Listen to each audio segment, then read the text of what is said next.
Hello students, welcome back to the channel. Today we are going to start a new chapter, that is national income and related aggregates. This chapter is having a 10 marks weightage out of the 40 marks of board examination. Before starting this chapter, let me ask you a very simple question. What is income? Many answers comes in your mind. Some will say that it is a remuneration that person receives. Some will say it is the amount that person receive in exchange of service. Many other answers can be there. But in economics, income refers to money that any individual or business receive, usually in exchange of providing any good, providing any service, or by investing capital. In all the three circumstances, either you go for goods, you go for service, or you go for capital. There is some kind of monetary return always. Okay. So, next, I would like to tell you that income is further divided in two forms in economics. एक form है इसका factor, दूसरा form है non factor.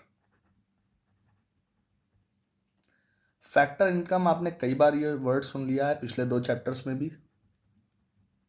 So will continue with that only. Factor income का मतलब होता है, सबसे फर्स्ट पॉइंट इसमें लिखेंगे,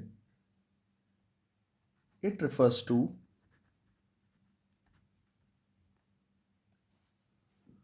इनकम received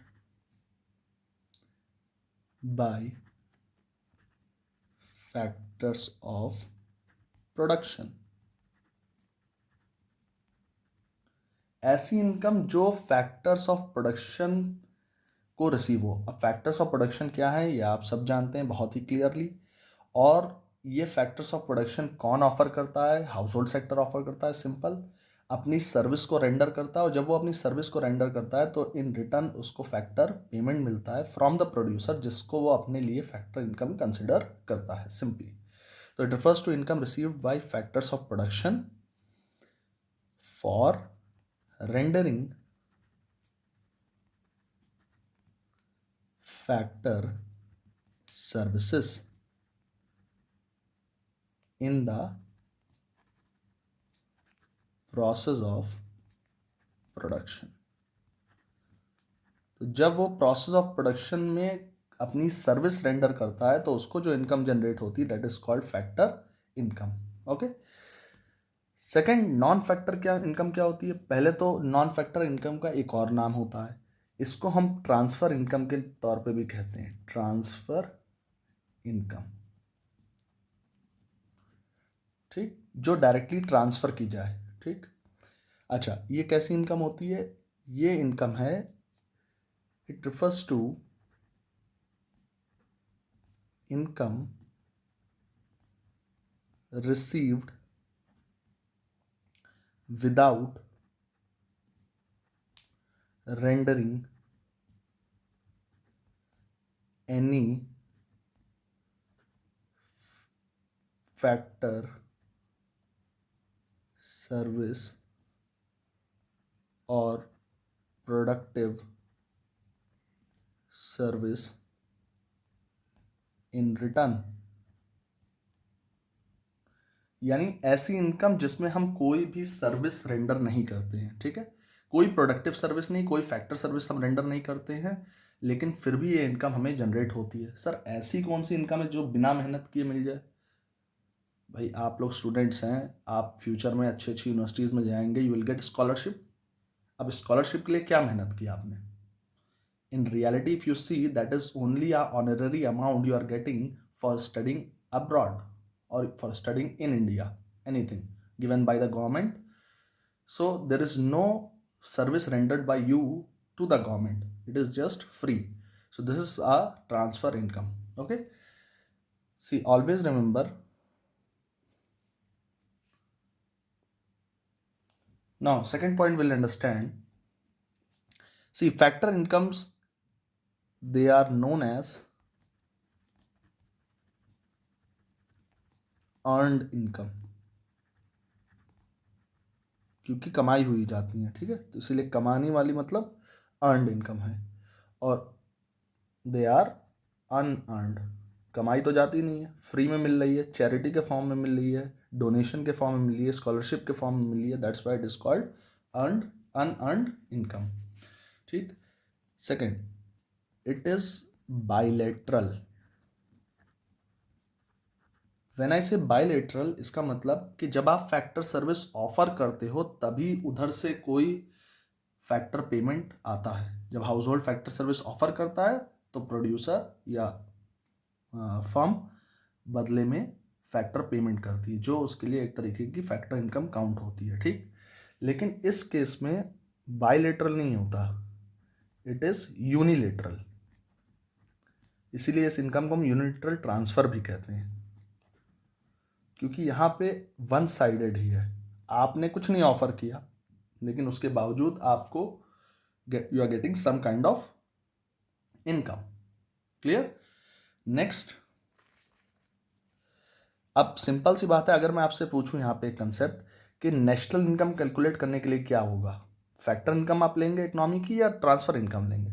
आपका सिंपल सा आंसर होगा सर फैक्टर इनकम लेंगे। रीजन, फैक्टर इनकम अर्नड हुई इनकम है, और दूसरी बात ये इनकम जो है ये different different sectors of economy के थ्रू पास आउट होती है, ठीक। यहाँ पे जैसे मैंने आपको बात किया प्रोड्यूसर और हाउस होल्ड सेक्टर की, अभी हमने पिछली वीडियोस में इसके बारे में डिस्कस किया है, ठीक। तो it is included in calculating national or domestic, sorry not or, it will be and domestic income. अब ये डोमेस्टिक और नेशनल इनकम क्या है, this we will study in upcoming videos, don't worry about that. So it is included in calculating national income भी और domestic income भी, ठीक है। These are not included in national और डोमेस्टिक, मैंने एन और डी से शॉर्ट फॉर्म में लिख दिया, ठीक। तो ये इंक्लूड नहीं की जाती हैं बिकॉज ये अनअर्नड होती हैं, कोई भी सर्विस के अगेंस्ट नहीं होती हैं, ठीक, और इसीलिए हम इसे इंक्लूड नहीं करते हैं। लास्ट, अगर हम एग्जाम्पल की बात करें तो आप जानते हैं बहुत ही सिंपल, फैक्टर्स ऑफ प्रोडक्शन का नाम बताइए। लैंड, लेबर, कैपिटल और idea. Idea means entrepreneurial idea. Land के अगेंस्ट, लैंड की सर्विस ऑफर करेंगे तो रेंट रिसीव होगा, लेबर सर्विस ऑफर करेंगे तो लेबर्स को वेजेस रिसीव होंगे, कैपिटल ऑफर करेंगे तो आपको बदले में इंटरेस्ट मिलेगा, और आइडिया ऑफर करेंगे you will gate profit, simply, ठीक है। Now talking about this example, if I से these are the examples, okay, here the examples are scholarship, कोई मेहनत नहीं करनी पड़ी, आपका यूनिलेटरल ट्रांसफर है, ठीक। Old age pension,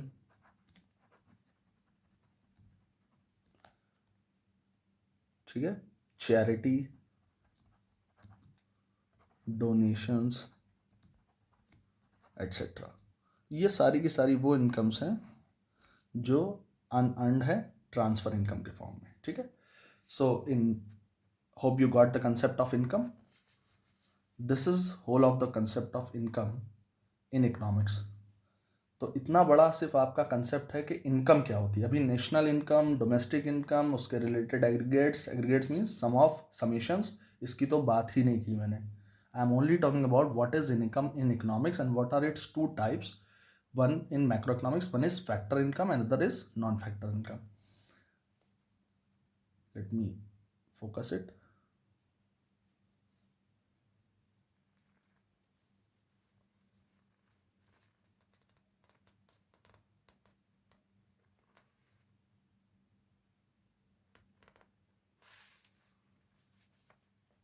I hope you got this topic. Okay class, thank you.